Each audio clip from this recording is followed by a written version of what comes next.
आता मी परवाच्या संपादकीयमध्ये हाच दाखला दिला होता की ज्या वर्गामध्ये आईन्स्टाईन गणितात पहिला येत होता त्या वर्गात दुसऱ्या क्रमांकावर कुणीतरी असतं ना.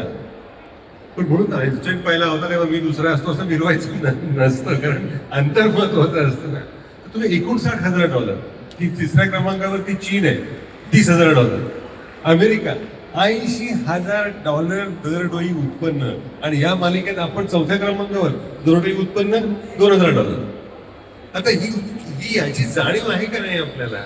ही नाही आहे. म्हणून पण प्रश्न असा आहे की याच्यात काळजी वाटणारा मुद्दा कुठला वाटतो? तू जागतिक कथानक म्हणालास ना की अमेरिकेतले नागरिक सुद्धा अशा म्हणजे जे सुस्थितीतले आहेत तौलनिक दृष्ट्या, ते सुद्धा अशा काल्पनिक जो एक विकासाचा माधुरबुवा म्हणणं बरोबर नाही, पण प्रारूप जे दाखवलं जात मागा make America great. Make America नाही, पण ते आता आता म्हणजे ह्याच्यापेक्षा तुम्ही ग्रेट किती असू शकणार आहात? मुद्दा तो नाही. म्हणजे मला म्हणायचं असं की तिथले सुस्थितीतले $80,000 वर्षाला उत्पन्न असलेले सुद्धा या विकासाच्या खोट्या प्रारूपाला बळी पडत असतील तर 2000